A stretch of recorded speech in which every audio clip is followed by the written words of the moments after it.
There is a company in the United States that has put a limit on its own profits. A cap.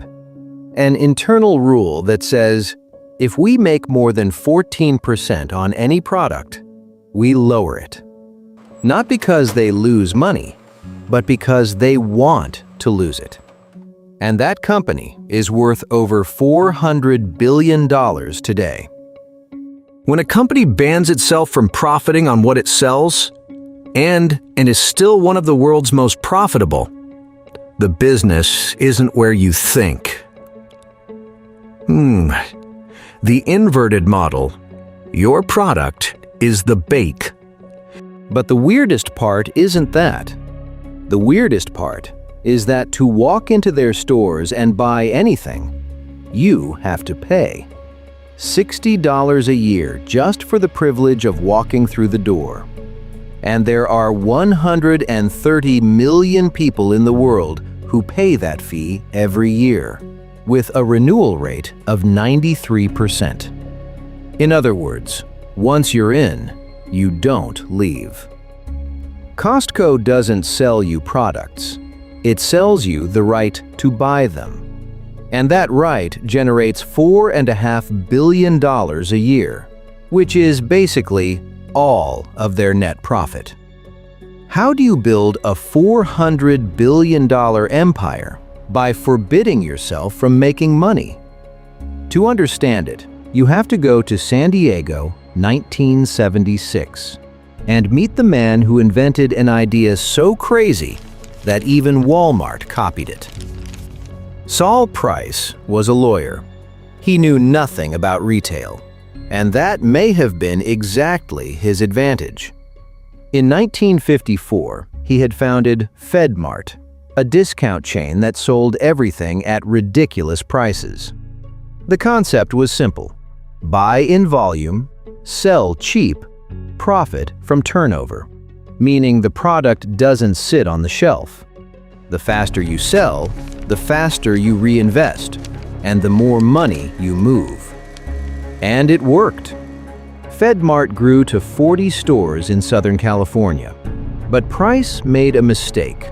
He let in a German investor named Hugo Mann, who gradually took control of the board. In 1975, Mann kicked Price out of his own company. The founder, out. At 62 years old, with no company and a lesson burned into him: never lose control of your business. Anyone else would have retired, but Price did the opposite. He started from scratch with an even more radical idea. A giant warehouse, no decoration, no pretty aisles, no background music. Products stacked on wooden pallets straight from the truck. No pretty shelves. The pallet itself was the shelf. And to get in, you had to be a member, pay an annual fee. The logic was simple but counterintuitive. If you charge to get in, you can afford ridiculously low margins on your products. So low that no competitor can match them without losing money. Basically, the "I charge you to save you money" model. Sounds like a scam, but runs like a Swiss watch. He called it Price Club. Not very creative, but entirely intentional. He opened in a converted former aircraft hangar in San Diego, and at first, it was a disaster.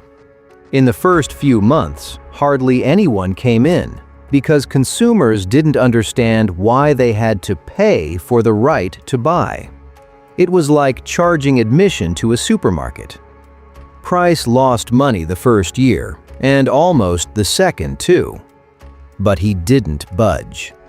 He kept prices so low that the few members who came in left telling their friends what they had paid for a TV or a box of detergent. Word of mouth did the rest. Just 5 years later, Price Club was bringing in over $1 billion, selling everything from tires to 2-kilo blocks of cheddar cheese, in a warehouse that looked like an industrial garage. Look at what Price did. He didn't compete on service, didn't compete on shopping experience, didn't compete on variety. He competed on one thing: the lowest price. To sustain it, he built a paywall that filtered out the curious and left only the serious buyers inside. The membership fee wasn't a cost, it was a filter. And that filter had a brutal psychological effect. When you pay $60 to enter a store, your brain needs to justify that expense. So you buy more. You go more often. You become loyal not from love for the brand, but cognitive coherence. I paid, so I must make it count. Saul Price hadn't just invented a business model. He had hacked the consumer's brain.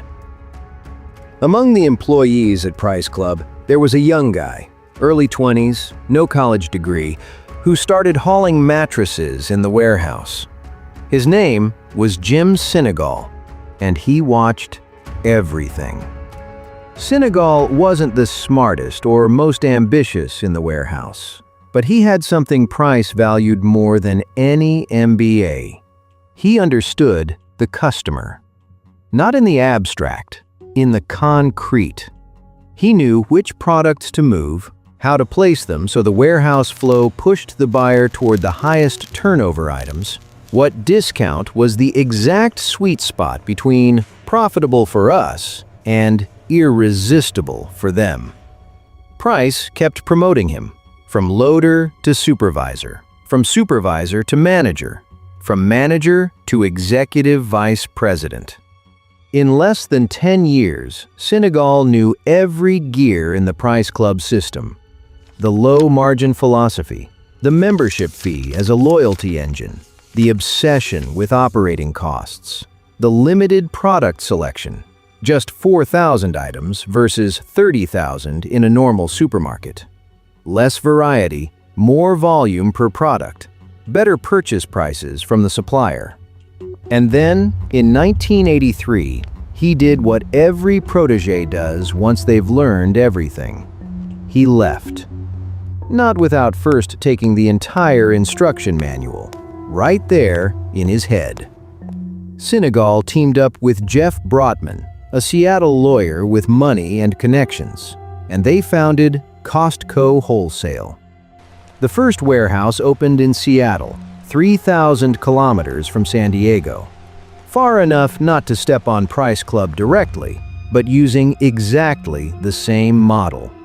Same membership concept, same industrial pallets, same "this looks like a garage with a sales license" aesthetic. But Senegal added something that Price never prioritized: the employees. And you know what? This is where Senegal breaks away from the master. Because Saul Price had invented the system, but Senegal understood that a system only works if the people running it don't want to leave. In an industry with 60% annual turnover, 6 of 10 workers gone each year, Costco started paying above market. Medical benefits from day one. Internal promotion almost exclusively. 90% of managers had started in the warehouse. Senegal himself set his salary at $350,000 when retail CEOs were making 10 or 20 times that. Wall Street hated it. Analysts said he was too generous with employees and too stingy with shareholders. Senegal's response was brutal. Wall Street makes money between today and next Tuesday. I'm building something for 50 years. And employee turnover at Costco dropped to 6%. 6 in a 60% industry. That meant employees who knew every product, who knew customers by name, who didn't need retraining every 3 months. The savings in recruitment and training more than paid for the high salaries. It wasn't generosity. It was pure math. One employee who stays 5 years costs less than hiring 5 employees who each last 1. But Senegal's true masterstroke wasn't the salaries. It was the margin cap, a sacred rule that nobody at Costco could break. No product can exceed 14% margin. None. Doesn't matter if it's a $2,000 TV or a pack of socks. If the margin goes over 14%, the price comes down. Period. Where supermarkets run 25 to 30% margins, Costco was voluntarily tying its hands. For Wall Street, that was heresy. But Senegal understood something the financial analysts couldn't see. The low margin was the strategy. The lower the price, the more value members saw in their fee. The more value, the more renewals. And the more they renewed, more money from memberships. No product cost, no logistics. Pure margin. Costco's real business wasn't on the shelves, it was at the front door. And to turn that low margin into an even deadlier weapon, Senegal created Kirkland Signature, Costco's own brand. Ruthless logic. If a supplier won't cut prices, Costco makes the product itself and puts it right beside theirs. The supplier had two options: lower the price or watch Kirkland eat their sales right in front of them. Today, Kirkland's Signature grosses over $60 billion a year, more than Coca-Cola, more than Nike. See the play? Costco doesn't negotiate with suppliers from a position of begging. It negotiates with a gun on the table. Give me the price I want, or I make it myself and pull you off the shelf. And then there was the hot dog. $1.50 since 1985. 40 years, same price. Drink included. Costco loses money on every hot dog it sells, but Senegal turned it into a symbol. We don't raise prices. When successor Jelinek said they lost money on the hot dog, Senegal said, "Raise that price and I'll kill you." Not a joke. Doctrine. The $1.50 hot dog was the vow that Costco sides with the customer, never the shareholder. Meanwhile, 3,000 kilometers from Seattle, someone was taking notes. Sam Walton, the founder of Walmart, the absolute king of American retail, had visited Price Club in the early 80s. He brought a notebook. Literally. Walked the aisles noting prices, studying how the warehouse worked, tracking customer flow, asking employees questions as if he were just another customer. Saul Price saw him and told his team, "That man is going to copy us." Just 2 years later, in 1983, the same year Senegal founded Costco, Walton launched Sam's Club, a carbon copy of the Price Club model, but with the biggest distribution machine in the world behind it. Look at this. The same year Costco and Sam's Club are born. Two copies of Sol Price's model, competing against each other while the original stays in San Diego. The master created the formula, but the students fought the war. And Costco won the war. Not by size. Sam's Club had Walmart behind it, the biggest company in the world. It won on consistency. Sam's Club copied the format, but not the philosophy. Its margins were higher, its employees were paid less, its turnover was brutal. Walton understood the warehouse mechanics, the pallets, the fee, the volume, but didn't understand the system's soul. The low margin wasn't a temporary tactic, it was a permanent religion. Costco's model was a closed system where every piece fed the next one. Low margin, more member value, more renewals, more fee revenue, employee investment, better service, more members. Sam's Club had the wrapper, but lacked the engine. And without the engine, the circle doesn't spin. A decade after founding Costco in 1993, Senegal did the unthinkable. He merged Costco with Price Club. The student absorbed the master. Saul Price, the man who had invented everything, who'd put Senegal hauling mattresses 30 years before, handed his company to the kid who left with the manual in his head. The new entity was called Price Costco. 3 years later, Price retired for good, and only one name remained: Costco. The circle had closed. And here is the most uncomfortable lesson of the entire story. Saul Price invented the warehouse club. That's the giant warehouse you can only enter it and pay a fee. Senegal copied it, improved it, and bought it. Sam Walton copied it and lost.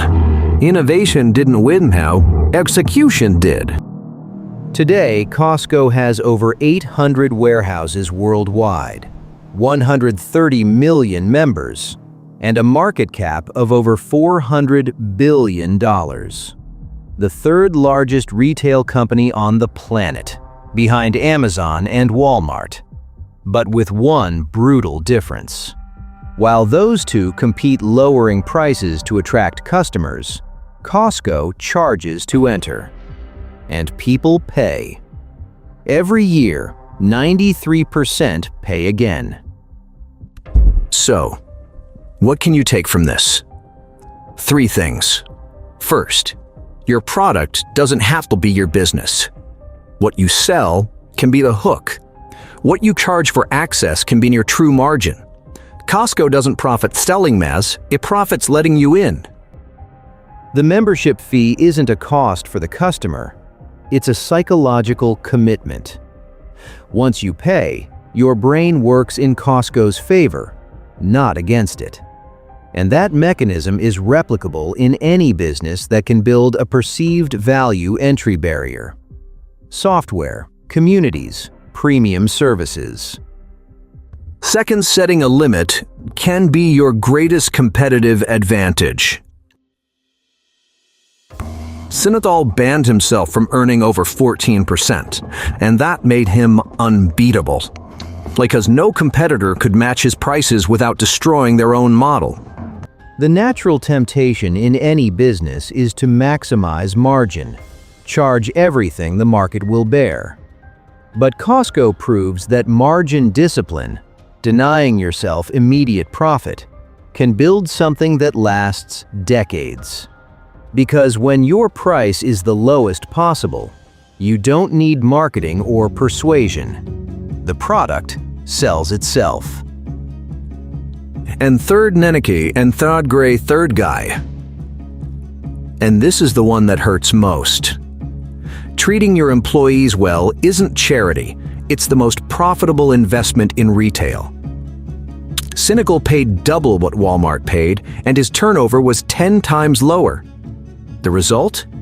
Employees who stay, who sell more, who train new hires for free. Senegal's generosity was, in reality, the greatest stinginess in the industry of hires, because he spent the least replacing people. So, next time you think about raising your prices, cutting an employee's salary to balance the books, or squeezing a bit more margin, ask yourself this. Are you building something that lasts 50 years? Or are you just making money between today and next Tuesday?